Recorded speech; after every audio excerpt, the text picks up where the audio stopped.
actually reading him. So, Descartes. We're looking at somebody who is at this important point in the history of the world, in the sense that he is born or really starts to study and work in essentially the beginning of the 17th century, which is important for us because it's the transition from an outlook philosophically and scientifically that was medieval, which we will characterize as an outlook that was largely entailed to the philosophy of Aristotle. Now, I don't know how much that means to people, maybe almost nothing. But basically, Descartes is going to be the first great philosopher to emerge out of a kind of a scientific revolution that occurs in Europe at about this time, sort of 16th to 17th century, right? You have basically the beginning of real empirical science. The figures that you would know at least would include people like Galileo, right? And the idea was that prior to the physical science, the actual experiments being conducted, people looking at planets and so forth with telescopes, prior to that you had a theory of the world that was largely, as I said, you had a theory of the world that was basically still following the principles of Aristotle, whom you may or may not know was thriving, sort of 4 centuries BC.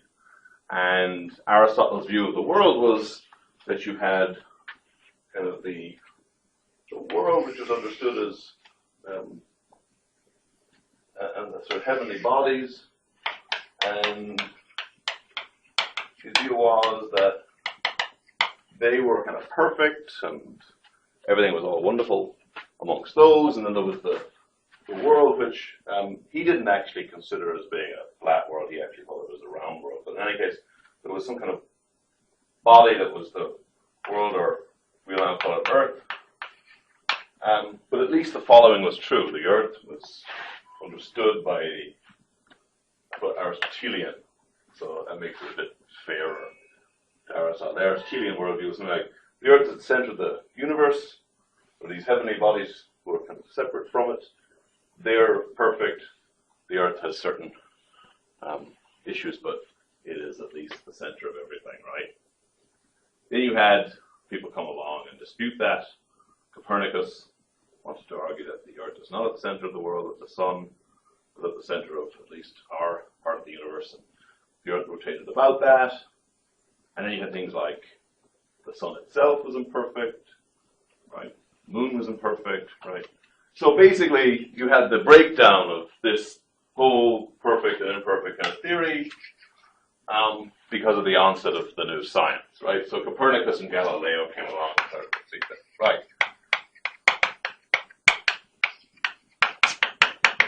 Okay, now, if you did a full history course, we do a lot more about that. We're not interested in the whole detail. All that we're interested in really is Descartes. Descartes is going to come along into the middle of this great scientific controversy. Now, what's important about Descartes, for our purposes in this course, is his background, right, is the background of somebody who, born in France, that's you, in a town sort of southwest of Paris, near the town of Tours. Has anybody been to that part of France? Okay, all of France is beautiful, but that's a really nice part. Born in 1526. So here's what's interesting about him, not the fact that he's born or even where he's born so much, as that by the way, they named the town that he was born in, which was originally called La Haye. They named it Descartes eventually in the 20th century after him. There it is. There, where is it? The town is called Descartes now. So if you're really, really, really good at philosophy, and you grow up in a small town, they might name it or rename it after you. You need ambition in this life, right? So, yeah, Lexington. Call it man. Okay, so he was basically sent to the Jesuit College of La Flèche when he was essentially a teenager. So this is what it looked like. He was slightly smaller than us. IWNL was closer to what BMI used to be, I think. It's about between 12 and 1,400 students. Campus, like college. And at this college, which was basically kind of cutting edge certainly for anybody of that age, right, for teens. At this college, he was given an education in philosophy and humanities and logic and mathematics that was actually excellent. But it was clear, since it was a Jesuit college, right, so this was a Catholic institution, it was clear that he was raised to believe that belief in God and even the immortality of the soul, the human soul, right, that was what was important, and that the scientific stuff that was coming out was such that either it was false or it had to be reconciled with the Catholic stuff. Now, from what we can gather at a very early age, he was brilliant at mathematics, and he acquired a bit more science than you would normally get, even if you're educated at this point in time, at this point in history. So we can look at this education he received at La Flèche as one of which, if at all possible, reconcile the Catholic religion that you were being given with the new science. Now, he was pro-science in the strongest sense. In fact, he would have been identified as a scientist originally. But at this point in time, when you did science, out of these guys, and the division between science and what we'll call natural philosophy, or just philosophy, was less clear. But at least the following we can take.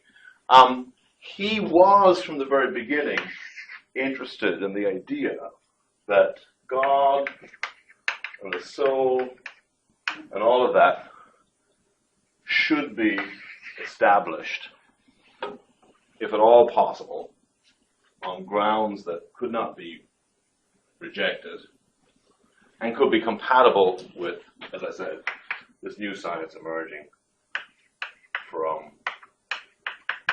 Now, in his science, we're going to see Descartes. We're not going to do really his science, we're going to mention it, but in his science, he is a modern, right? Descartes believed with Galileo that indeed the sun was the center of our part of the universe, and that the earth was a body that rotated around the right. So he believed in what's called the heliocentric, right, account of the universe, right? It's the sun at the center. Well, the universe, not the universe, our solar system. And he rejected the geocentric, right? The earth is the center of actually the entire world, our universe. So he is a modern here. He's not in agreement with every single thing that is argued by the contemporary modern scientist. He, for example, rejects the possibility of a vacuum, right? People argue that nature could have a vacuum. At this point, he rejected that. But he is basically modern. In believing in God and the soul, he is not a modern, or he's not a revolutionary, put it like that, right? There were, at this point in time, some people who had very radical views about God and the soul. Hobbes, for example, argued that God was a body, physical body, right? That was revolutionary. Not many people took him up on that. So, the issue at this point in time, philosophically, was how you go about understanding and explaining the soul, what it meant, what it was. Descartes is going to be novel in the end of his account of the soul, but he's going to believe in a soul that's immortal. So in that sense, you might think his modern science maybe is at least, you could see a possibility of a problem between that stuff and this stuff. So this stuff is, you might say, traditional. But I'm actually going to try to say this in the end is not terribly traditional. Because his account of the soul is actually novel.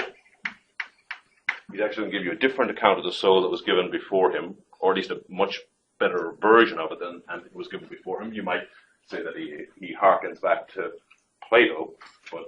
And then his account of God, again, maybe not, it's not so novel to be arguing that God exists. It might be like, sure, it's traditional. We all believe that, or they all did at the time. But he's going to give you an account of God that is, I want to say,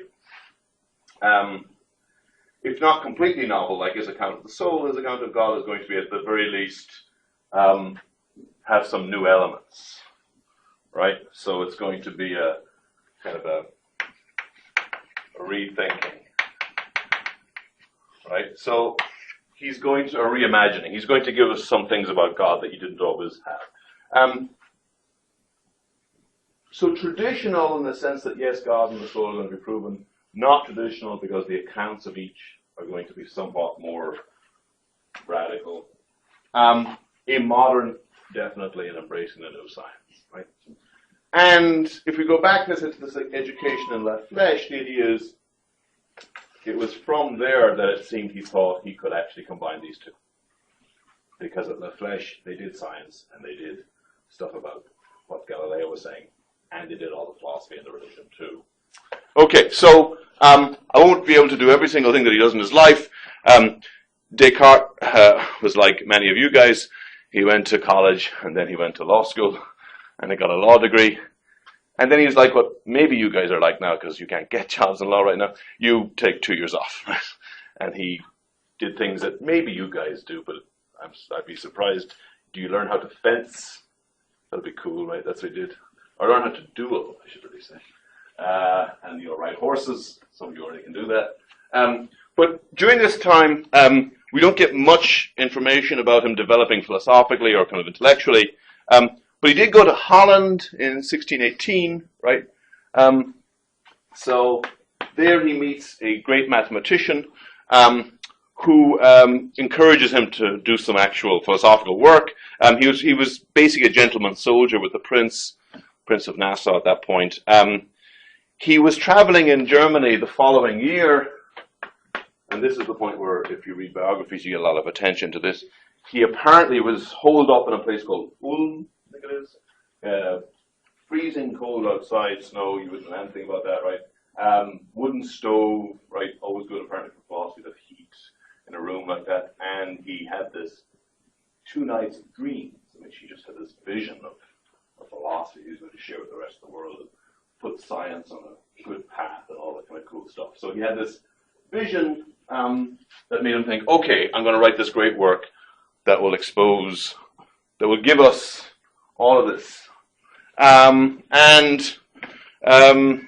Here he says, I was going to devote all of my life to cultivating reason and advancing as far as I could the knowledge of the truth, okay? Other private stuff there, I just skip over that stuff. His first work was not actually published, but it was called Rules for the Direction of the Native Intelligence of the Mind on 1628. Not as big an issue, but here's the thing that was important. He was working on a treatise at this point concerning the existence of God in our souls when they're separate from the bodies, what became his Cartesian dualism, and immortality. Again, there's the religious connection. And he believed that he was actually getting a lot of work done on this work, and he was going to then somehow make it possible to have that combined with the new physics in a work that he was writing called The World, right, Le Monde, and then bang, problem. He went about trying to buy a copy of Galileo's latest book, and he discovered that Galileo's book had been banned, that Galileo had been brought before the Inquisition and placed on house arrest, and he got terrified because the work that he was working on, the book that he was doing that was going to somehow reconcile all this stuff, now the new science that he was defending is the Galilean new science with the earth at the center, and he gets terrified that he's in trouble. He says, and this is the part of the letter I'll read, I think it's fun. I was so astonished that I almost decided to burn all of my papers, or at least to let no one see them. I could not imagine that he, an Italian, wow, an Italian even, right? You know, just a French guy, who was in the good graces of the Pope, could have been made a criminal for any other reason that he tried, as you know, did to establish that the earth moves. Right? That was the whole point of the heliocentric universe, right? The earth moves. Sun stands still. I know that some cardinals had already censored this view, but I thought that I had heard it said that all the same, it was being taught publicly even in Rome. I must admit that if this view is false, so too are the entire foundations of my philosophy. That's a slight exaggeration. What he really means is that if you accept his account, it entails certain theses about the world. If those are false, right, then my modus tollens, that which it can be inferred from, is false. But there's a question as to how much this directly gets you the theses about the world. I think that's too strong. But anyways, he said, if the view is false, so true to the entire foundations of my philosophy, for it can be demonstrated from them quite clearly, and so it is so closely interwoven in every part of my treatise that I could not remove it without rendering the whole work defective. So the work that he's been working on for years, he has to abandon. But for all the world, I did not want to publish a discourse. Now, this is the part that's important. I didn't want to publish a discourse in which a single word could be found that the church would have disapproved of. So he doesn't want anything that he writes to contradict what he takes to be doctrinal Catholic teaching at this point, right? He wants them to be completely reconcilable. So I prefer to suppress it rather than publish it in a mutilated form. I've never had any inclination to produce books. We've never completed it. I've not been bound by a promise to you and some other friends. That's just his modesty, you know. Like, I'm only doing this because you guys want me to publish this stuff. I didn't have any desire to publish it. So he abandoned that work, Le Monde, but he actually used parts of it in his later works. Okay, personal life stuff, that's of interest, but not philosophically of interest.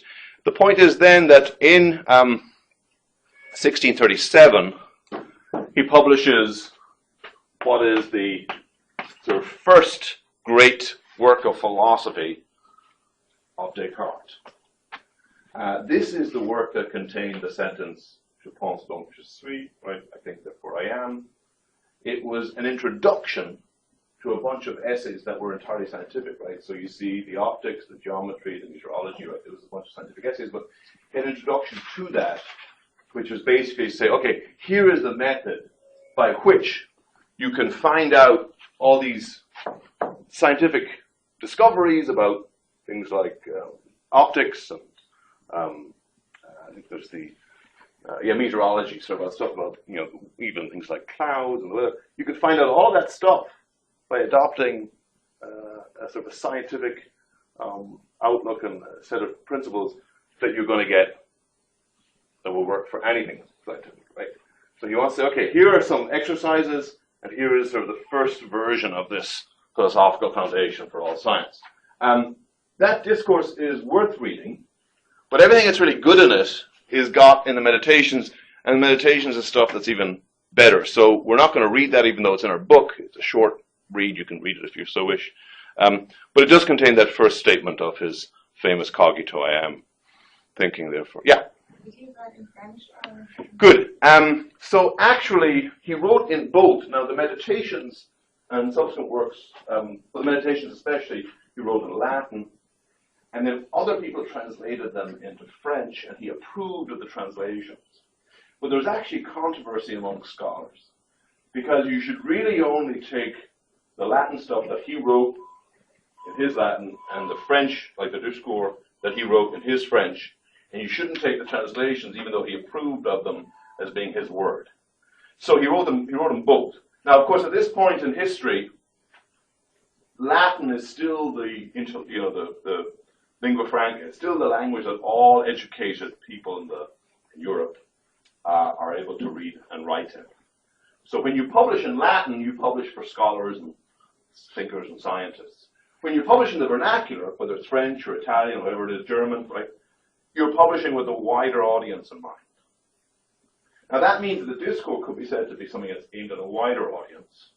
and Meditations aimed at a slightly narrower audience. We won't entertain much by way of distinguishing between those two because we're however many, almost 400 years later. But it is true that with respect to scholarship, when and if you write on Descartes at this or more advanced level, it will be important as to whether you're getting the original Latin he wrote or a translation of his Latin into French, or the original French that he wrote, or further translation of his French into Latin, which did occur. So the work that he's most famous for then, the Meditations, right, which was published in 1641, that is a Latin text. And that's the text that we'll be, the translation of which we'll be reading in this course. Now, this is therefore, if you like, the polished, complete version of that initial essay, the discourse, right? This is basically him perfecting the arguments that he had made in sort of a sketch form in the discourse. And so it has a better version of every single argument, plus things that we don't even have. Now, here's what's important about that text. It actually had two editions. So the first edition is 1641, and the second edition, 1642.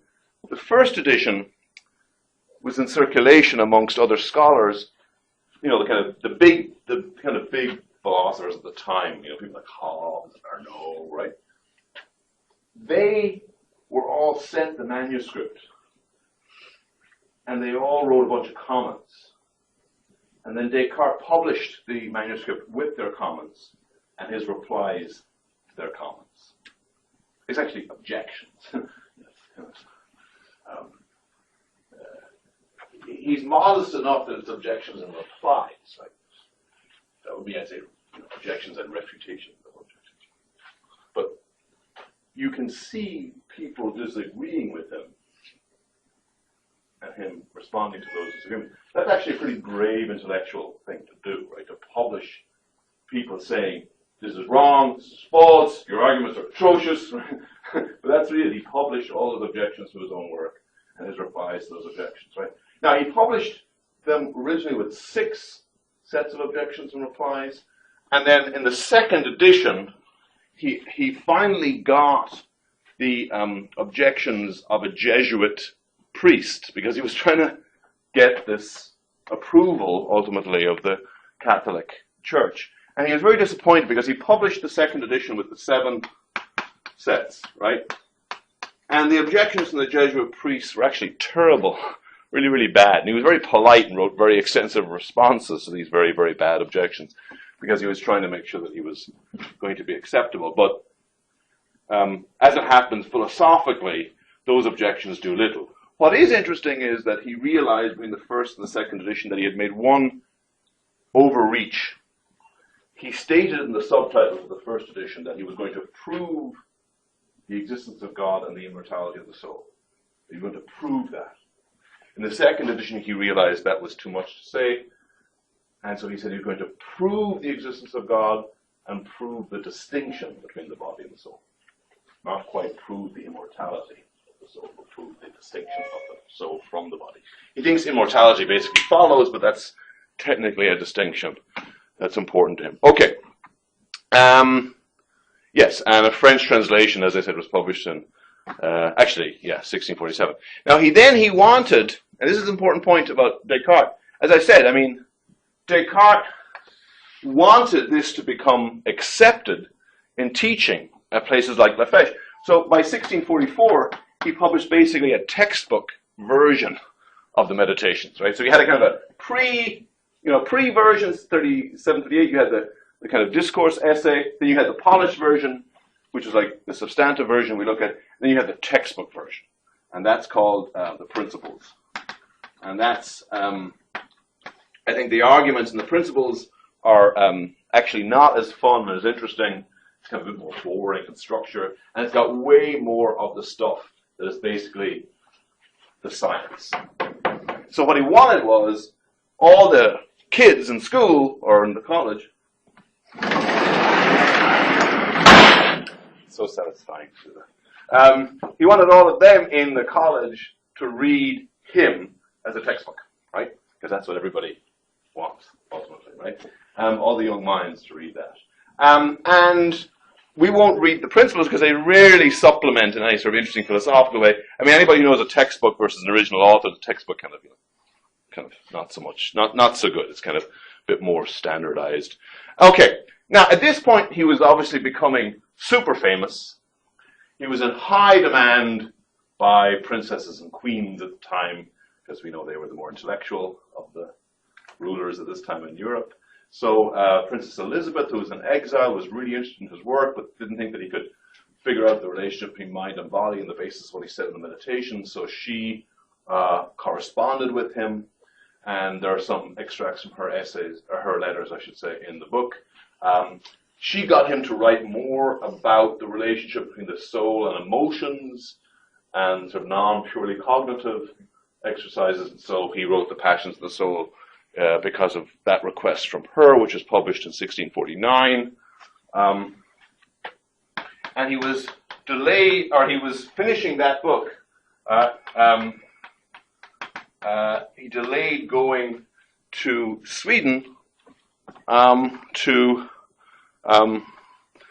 basically act as a kind of a court philosopher to Queen Christina, who was again a polymath of Europe, who wanted to pick up with the latest thing. She wanted to learn that, and she wanted to do it while running a country, run a country. So she had him come over and have lessons with her, or have meetings with her at 5 a.m. in the morning.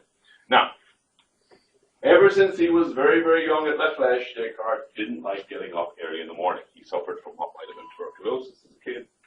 He was sickly. He had to be left in bed, not get up until 10 a.m. Very wise policy, I think. She made him get up at 5 a.m. He had to go across this freezing cold bridge to get to her palace. You saw what it was like out there today. Imagine that, but worse, right? Every morning, and he got a chill and he died. So, tough, right? Or at least his body died. Okay. Actually, not even his body died. Yeah, his body died. But, okay, I mean, his body died, right? But that wasn't the end of his body, because such was the, demand for Descartes, that he was buried in Stockholm, then he was unearthed, then he was brought to Paris, then he was brought in the Abbey. Actually, and then they switched from that abbey to Saint-Germain-des-Prés, which is where he is right now. It's a beautiful kind of little part of the chapel devoted to him, mini mausoleum for him in Saint-Germain-des-Prés. But they realized that it didn't have a skull. The skull was separated at the time that he was unearthed, or at least at some point in his history. So the skull turned up in Stockholm years later, and somebody had chipped in Rene Descartes onto the skull, right? And they wanted to reunite it with the body in France, but actually, when it eventually went to France, they decided it's a good policy, when you've got the bones of a famous person, right? Why not put them all in one place? That's only one admission charge, right? Do two. So they put his skull separately on display in the Museum of Natural History. So you can see the body of Descartes without the skull, you can see the skull without the body, you take your pick of both, and that's, ironically, it's his body that's immortal. Okay, that's the history of his life in a nutshell. Okay, but what I wanted to do, obviously, is to look at some of this by way of looking at the arguments. Okay, so, let me just then start looking at his arguments. And this is where the philosophy begins. I've kind of given you the introduction to why it is that that we're doing this thing. We're trying to reconcile the religious tenets, the God, and the soul, mortality, with the new science. But let's look at what he does in the beginning of Meditations. Now, Meditation 1, did most people get a chance, or all got a chance to read this? Okay, so maybe this is not going to be so hard. Let me let's see. I'll leave that. Somebody might use it. Okay, let me ask you. Okay, so what Descartes wants to do what he's after, as we've seen, is he wants to establish certain things to be true fundamentally in the sciences, but basically he wants truth, right? And he's concerned with the truths that are being contested in science at this time, right? So it could be that the Earth is at the center of at least our solar system, versus that the sun is, things like that, right? So what he thinks is, the problem is, if you want to arrive at truth, he thinks you need to have some reliable way of arriving at truth, right? The search for a method, as we would famously call it. Okay, now, to begin at the very, very beginning, and this is what a philosopher does, he says, okay, let's think about some pretty kind of ordinary everyday truths, and let's think about why we believe them. Okay, so, unfairly I'm going to pick on Patrick because he's the first name here. Right, so if I said to you, give me a truth, even just about this morning, what it's like outside, it's cold, right? Now actually, interesting that we end up starting with that one, because if I say something is cold, what kind of a statement is something is cold? That's ambiguous, yeah? It could be said to be completely, like, I feel cold, right? So I said to you, did you feel cold this morning? Yeah. Was it really cold? Yeah. Oh, come on. Is this philosophy class or something? Okay, right. So you might say, well, the statement, it was cold, is ambiguous, meaning it actually was cold in some sense, quite apart from whether anybody felt it, and I felt cold, right?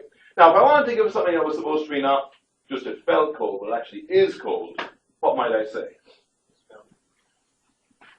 Yeah? It's a relative statement. Yes, but you're now sort of making a second order statement about the statement. I'm saying, if I wanted to make a statement straight off the bat, yeah, Patrick?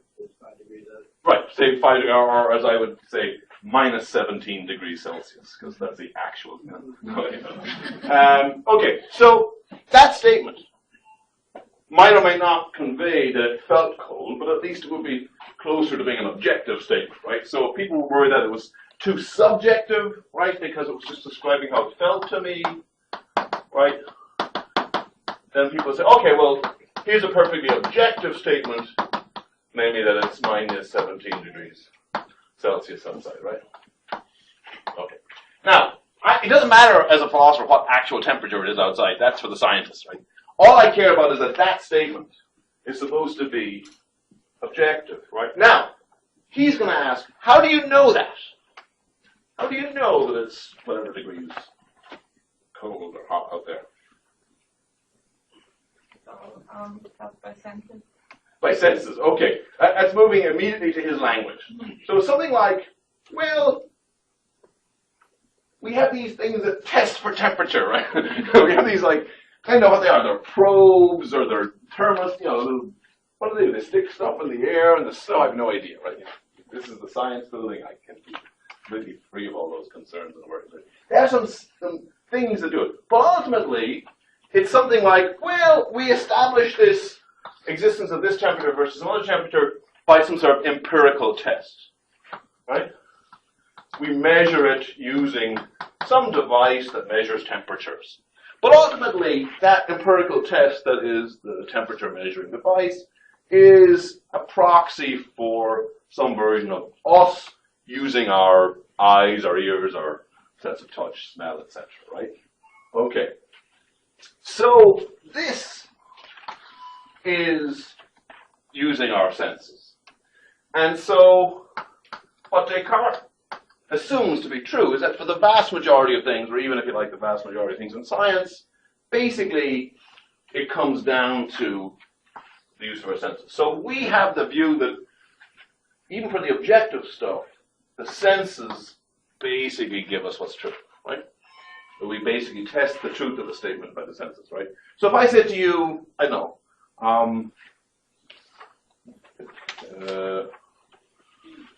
what was... Yeah, Scott, right. So if I said to you, how do you know that the Earth is not flat? How do you know that? Assuming you think you do know that, but how would you say that you know this? Now, you of course may not say, well, I did all the work myself. But you might think some other people did the work and I just believed them. But how did they do the work? Or what was the way that it was established that the Earth was not flat? I'm even giving it, it's easier to give it as a negative, right? The Earth is not flat, right? Say the Earth is round or geoid, is even getting into specifics that are harder, yeah? They've defined what flat is and what flat isn't, and okay. To say that what the Earth is not, what they've defined as flat. Well, I agree they're going to have some meanings to flat and meanings to round, otherwise it won't make sense. But how do they determine, given flat, given round, or given geoid, the Earth is in the round or geoid group and not in the flat group? They have a test that they say will tell them. Well, okay. You're introducing slightly skeptical. I mean, I take it that you don't normally worry that the Earth is, you don't normally think that the Earth is flat. You don't worry about that, but you've got some people who are testing it, some devices. But basically, at the end of the day, they're using the reports from those devices, whatever tests they are, to arrive at the conclusion that if the horizon is like this, and if or even if there's a way of measuring it from outer space, and you look back at it, whatever it is, right? You see those pictures from the supposed moon landing. Okay, right. So you see, it's round, it's round, and we think that it's got like a core, and it's got all that. The point is, Descartes doesn't have to go through this sort of list of things, because he thinks that whether it's the big stuff or even just the very small stuff. So let's take the very small stuff. So Patrick here in the front, give me a pretty ordinary observation right now about the desk. What are your beliefs about a desk right now? See that it's gray. See that it's gray. It's, I'm assuming, solid if you try to bang on it, right? You're sitting on a chair, you think that's supporting you, right? You have a whole bunch. So that's the low-level stuff, and there's the high-level stuff, which is the Earth itself is. Okay, so all those things, right, directly or indirectly, again, we are going to say all based on. So he thinks that we just assume all the time the following. Something like the senses are reliable, right? They give you truth, right? We don't worry about that. Now, first doubt, right, is even we aren't so dumb as to just always go there. Jackie. Right, so give me a typical objection to somebody who says, well, remember, always, right? That's the sort of thing he's really kind of getting at. Right? So what's a typical objection to it? Well, I can always rely upon what I see or feel or hear. Like, if I'm dreaming, I may think it's reliable. Oh, well, okay. Well, dreaming is already. I want you to pretend like you haven't read Descartes for a second, and then I know you have read it. So, dreaming is, of course, the bigger worry that you could introduce. But just everyday worry about your experience of something. Have you ever wondered whether something is really happening, and not because you always think, or whether something is really there? How about that? Have you ever worried about that?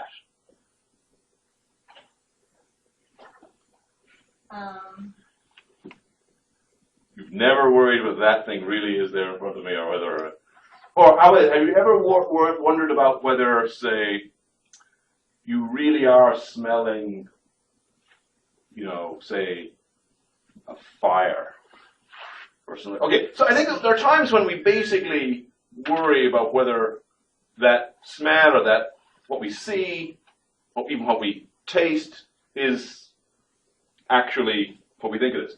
So when that happens, which is pretty normal, and Descartes gives a couple of silly examples where you're walking in the field and you see a building and it looks round, you get there it's square, right? Not very interesting examples, but in those cases, okay, so the senses, under those circumstances, sometimes they get it wrong. So, did anyone have a quick example of a sense experience that turned out to be, yeah? Well, would it, could you count like someone who thought they saw someone commit a crime or whatever, and later on they turned out to be wrong about who it was? You could have a case of a mistaken identity, I suppose, but the question with the mistaken identity is whether it's the memory after the experience that's incorrect, as opposed to Yeah. at the moment that they're watching something, they think they're seeing X, and in fact, they think they're seeing a robbery, and in fact, they're seeing, somebody replacing an eye. At the moment at which you're having the experience, there's something going wrong, as So opposed what to. if you're looking at some writing over there and I can't actually I think it says something it doesn't. Good. Okay. Yeah. Okay. Now the writing is trickier because, of course, there's so much going on to think that that's writing and what language it's in, that a lot of processing. But imagine you thought it was blue, and you went really up close and turned out to be, as it happens in the clothes store when you finally bring it home, oh my God, it's not blue, it's actually purple, right? I don't mean that people who are colorblind, because that's another problem. So you think, the conditions under which I saw that were those sharp conditions with the dark lighting. Those are not good conditions. Under bright light, with I'm not taking any coffee or anything, that's when I can see what color really is. So the first thing is sometimes the senses get it wrong, but we correct that. But how do we correct that? How do you determine it really is purple versus blue when you get back home? You change the lighting or the circumstances under which you're seeing. Okay, but what are you using after you've corrected for those bad lighting conditions? Your senses again. So the senses can correct the senses, but they have to be under conditions that are ideal. So of course, the senses on their own, you may say, never going to be always correct, but how about senses, right, under ideal conditions? Those ones you think, okay, now I got you, because that surely is what we're talking about when we talk about what the senses rely on. When they're functioning perfectly. By the way, there are times when our senses themselves are malfunctioning. When might your vision or your touch or your taste, quite apart from how things are looking, as it were, the setup, when might your organs be malfunctioning? Yeah. Exactly, if you're sick, right? So people who are suffering from various sicknesses may have blurred vision, they have dropsy, which I've thankfully never experienced, but everything seems yellow, right? No. So you might have conditions which you are messing things up. But if you just get to the conditions where you're not messed up, the lighting, temperature, all that's all good, seems like now you've got basically the path to the truth. Now, this is where Descartes starts to really get going, because he says, oh, wait a minute. Okay, but couldn't you be mistaken even under ideal conditions? And this goes to the worry that Jackie expressed, which was kind of getting ahead of the argument, but ultimately where we're going is, well, what about a dream? Couldn't it be the case, famously, that the whole thing that I'm carefully checking out under my quote-unquote ideal conditions is just a great big hallucination? That actually, with a Patrick's table or his desk, but that's all just a dream of a desk. Maybe a very boring dream, that more interesting dreams of being in class, right? But you're just having a dream of being in class. So, the point here is this. Descartes doesn't think that you're dreaming right now. This is a philosopher. His question is, can you prove it? Right? Because you could just introduce the doubt against anybody who would say senses are reliable. Well, what if it's all a dream? Now, this dream argument is, I think, something that has been badly put, well put. I won't go into the detail of the scholarship debate over this, but let me just use this one here. But here is what I take to be the argument, right? And it's an argument that actually is not, doesn't quite assume as much as it might. So, here would be the argument like this, right? I do not know if I am dreaming or awake. Right? That's the thought he's introducing. He's not saying you know that you're dreaming. That would be, of course, knowledge. He's not saying you don't know that you're dreaming. He's saying you can doubt that right now you're dreaming as opposed to you're having a waking experience, right? That's what you can intellectually entertain. Now you might say, well, look, I have disordered dreams where everything is crazy and time and space don't make any sense, and I'm back in my childhood, and then suddenly I'm at college, and then suddenly I'm on the moon, and so on. Whereas my waking experience is very ordered, well, two things we can say about that. One, you can have very boring dreams. Two, we've all, pretty much, I think we've all watched movies like Matrix movies. And here's what happens in the Matrix movies. A person is, asleep, dreaming that they're climbing, Mount Everest, whatever it is, right? Yay, great job. Okay. Right? And then they wake up and they go to work in New York in the 20th century or something, and actually that's a dream.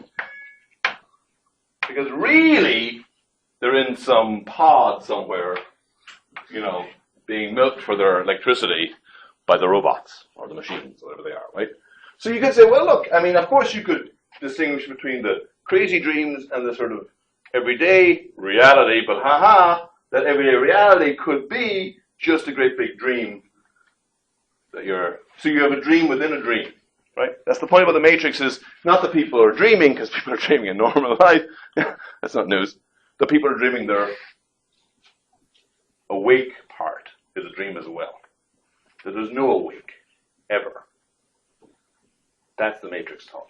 Okay, so now the question is, if you don't like dreaming, how do you know you're not in the Matrix type situation, right? Those sort of causal craziness versus causal order, that wouldn't get you out of that worry. Yeah, oh, sorry. Okay, so now, the dream argument can be turned into that argument because we can do that. This is basically going to be an anticipation, really, of an evil demon in the end, but I'm just going to put it that way now so that we focus on the bigger question of dreaming. How do you know? Well, let's say you admit to me now that you don't. Maybe you think you do know this. Does anybody here who thinks before reading Descartes that they know that they're not in a Matrix situation? Descartes thinks he's going to give you a way out of the Matrix, but does anybody think right now that they know that they're not in a Matrix situation? That they have not just a belief, but a knowledge claim. I know I'm not the dupe of some world of machines who are making me think that I'm at WNL in 2014, when really it's, 2,300 or something, and they're just using me for electricity. Okay, so at least now it seems that you guys are accepting, in some sense, that you don't have a way to prove the truth of stuff. As much as you live and breathe by it, you don't have a way to prove that this is really happening. So that means that Descartes should have you, because you didn't start out worrying about that stuff, right? But now you've got this worry. Okay, well, maybe not worry in the sense, oh my God, I'm going to survive today, but at least if you thought that you could prove to somebody who's a skeptic, you can't. Okay, so the first thing that Descartes does is he accepts that you can say right now, before you've read his philosophy, that you don't know. But even if that were true, right now he rejects an inference from that, right? So if you don't know that you're dreaming versus you're awake, you might infer from that, right? I don't know anything.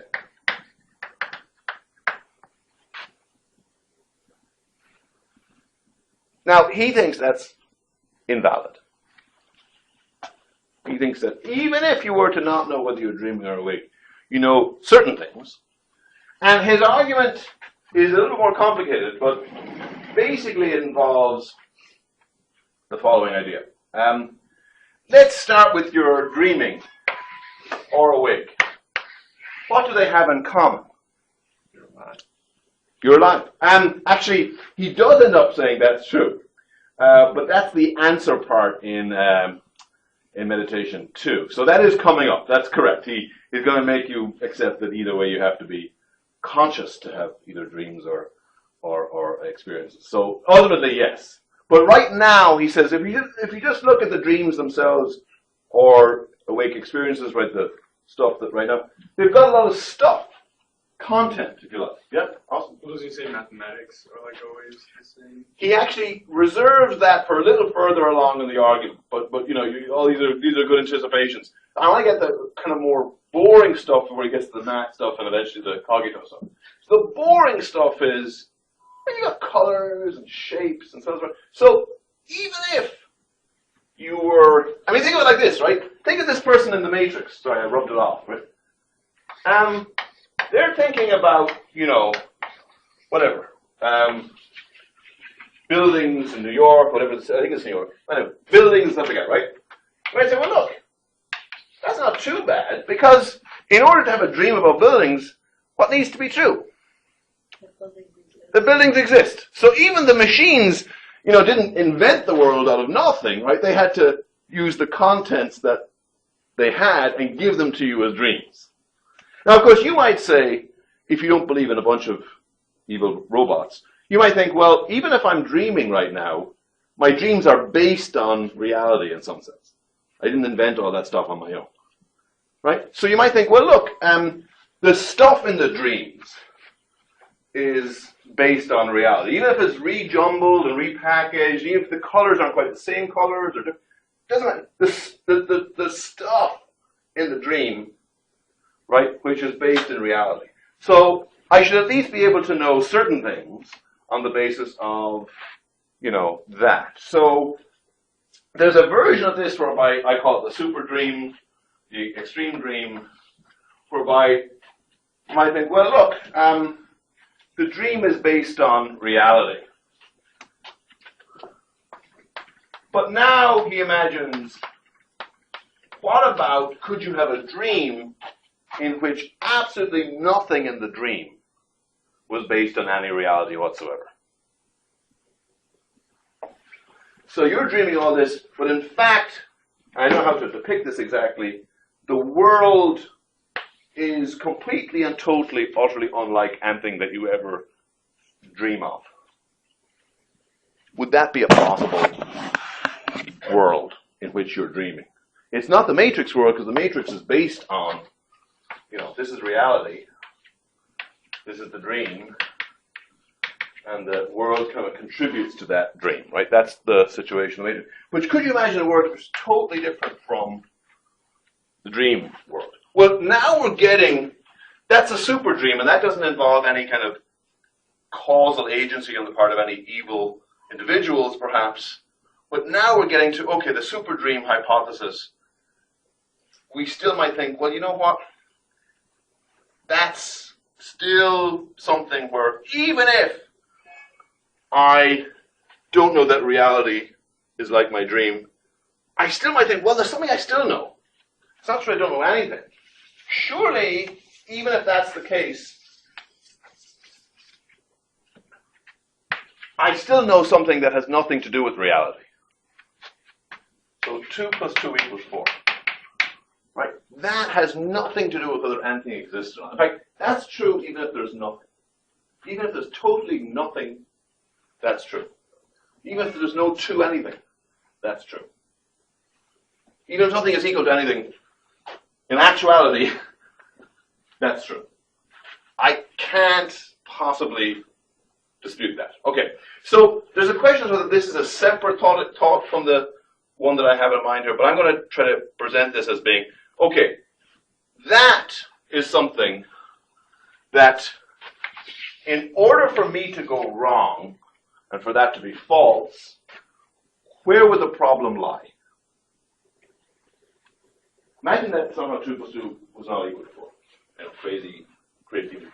Where would that mistake, the thinking that it comes to 4, where would that mistake come from?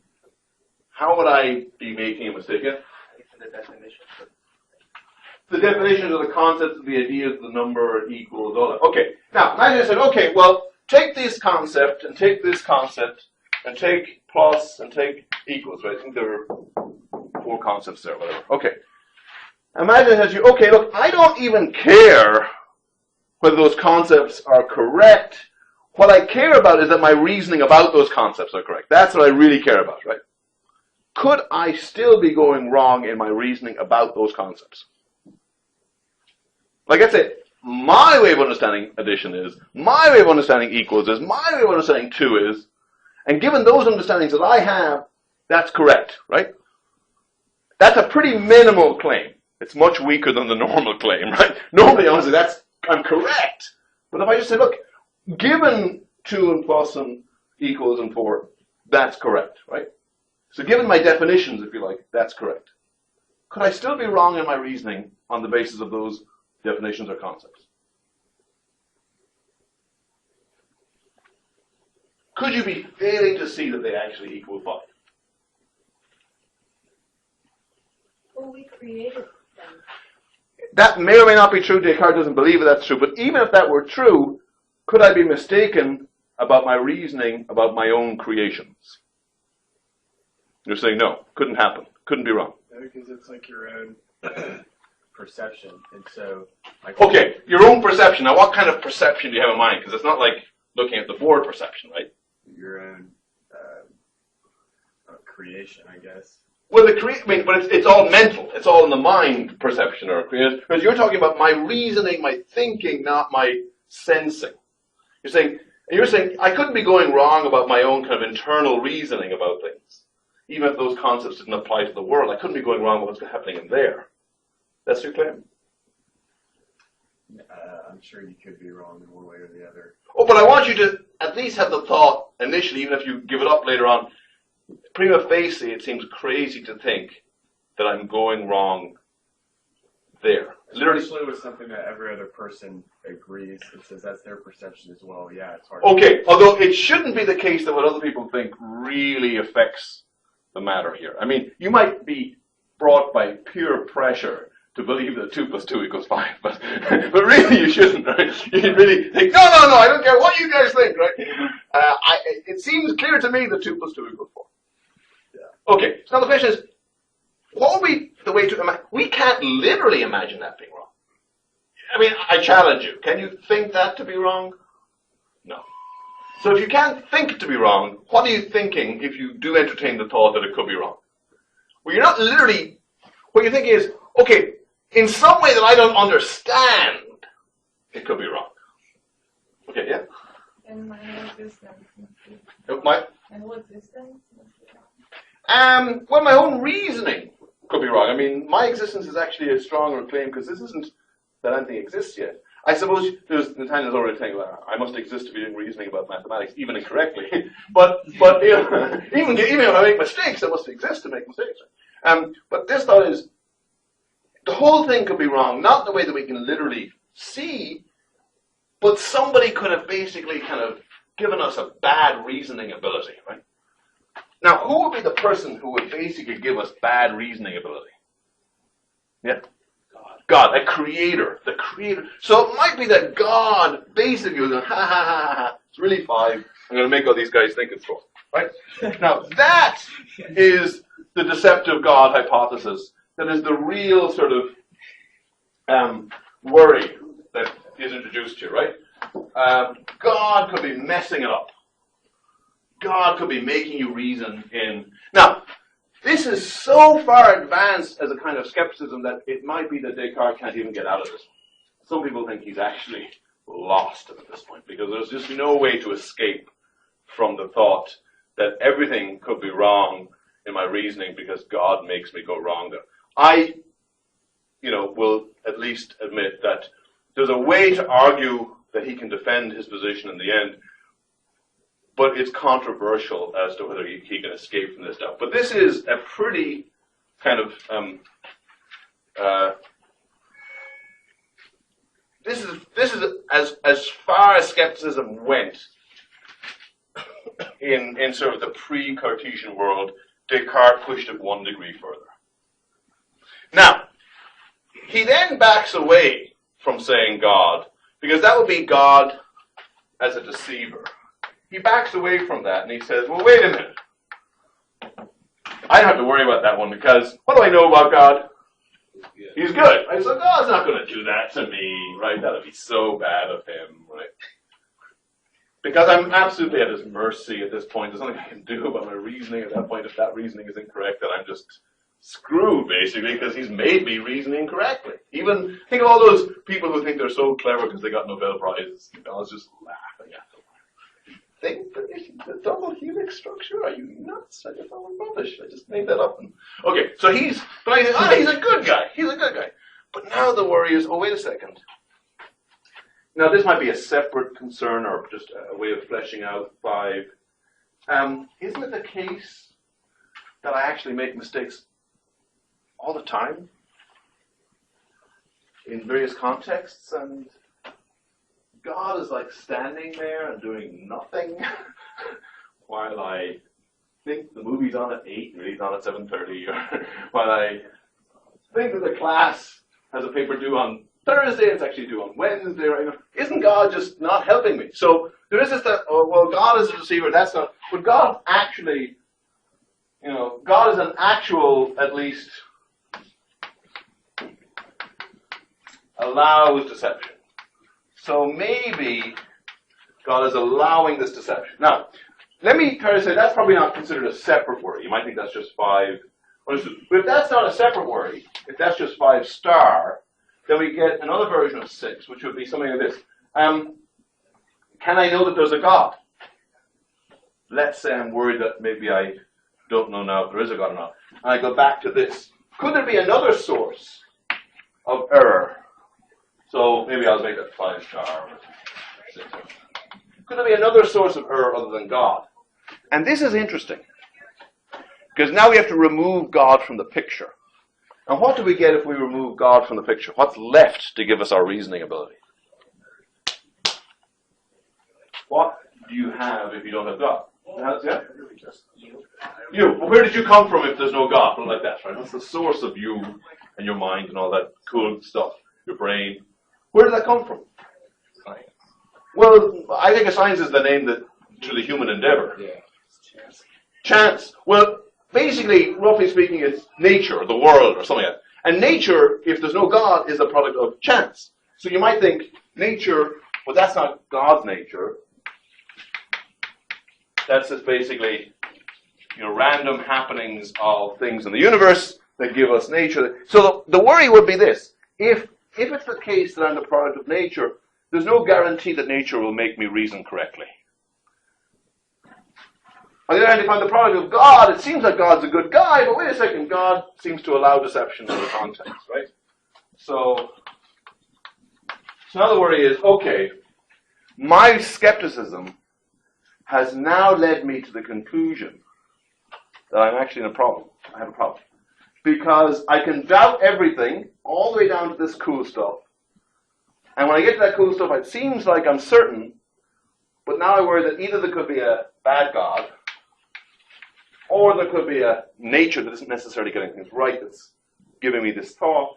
And if either of those two are correct, then it's not that I know I'm making mistakes, but I could be. I could be wrong, even about the most basic fundamental things like 2 + 2 = 4. So what is the only way right now to emerge from that paralyzing doubt? I mean, you could just say, I don't care. I don't care if it's maybe false at 2 + 2 = 4. I'm still going to get good grades on my math exam when I give the answer for it. What would be the only way to escape from that doubt? What's the only thing that will do it?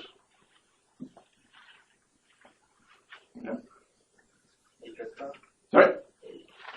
A God that is good. And that's what Descartes believes. Unless you can prove a good God, nobody can be certain of anything. So that's why he thought you needed to prove the existence of God. Not because of all this other cool stuff, like an afterlife and eternity. No, because if you wanted to know 2 + 2 = 4, you need to prove there's a good God. If you want to know that it's cold outside, you need to prove there's a good God. Right? If you want to know the square root, you need to prove there's a good God. Whatever you think is important for you to know, unless you can prove there's a good God, you can't know it. Because it could all be the result of a bad God, or nature, which doesn't necessarily get you truths, because nature doesn't have any intelligence behind it. It's just random. It's just like rocks banging into each other. Why would rocks banging into each other get you a being that reasons correctly about mathematics. What if your reasoning about mathematics is pretty causal? Every time you see 2, bang, you think this. And you see 2, bang, you think this. You see addition, bang, you think this. You think equals, bang, you think this. And you think 4. And you could be just like snapping at flies. There's no reasoning going on. It's just a stimulus response. And it gets you answers that are going to be behaviorally good for you to reproduce or something, but there's nothing correct about what you're thinking. If you think that's a possibility, or bad God is a possibility, so either atheism, you can't ever be certain about anything, or some sort of worry about God being good or bad, you can't be certain about anything. What you need is good, old-fashioned religious belief in the goodness of God. That's the only way to be certain about anything. Good. Okay, I'll stop now. Now, for next time, I didn't say that you had to read the book chapter by Descartes, but for class today, I mean, but for Thursday, read Descartes' chapter on that. And what I want us to do is kind of go through that material a little bit more slowly and carefully, so that we can really tease out whether this set of arguments, and this, by the way, I sometimes write notes and I go back and I realize, I should have made that 2 arguments. So these notes suggest the order of arguments, but the definitive order of arguments is actually the text itself. And so follow the text itself, these are guides, and follow Descartes, I suppose, himself rather than, but this I think will usually match up. Good, okay, so see you Thursday. There's no written work for Thursday, just read Descartes chapter 1 if you haven't already.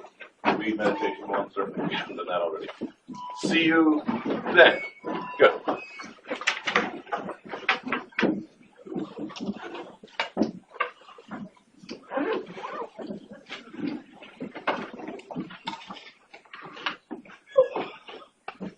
I forgot to tell you, I go by Paul. Oh, Paul, I beg your pardon. Sorry. Yes, okay. Well, I will make a note of that. I may have to get out of this classroom to make that note, but Paul, okay, on my thing over here. I don't know. Sorry. I don't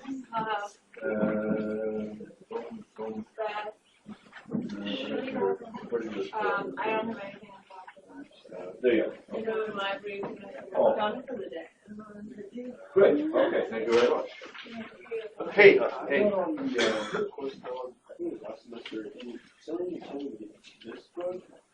Oh, I mean, yeah. That's in the bookstore.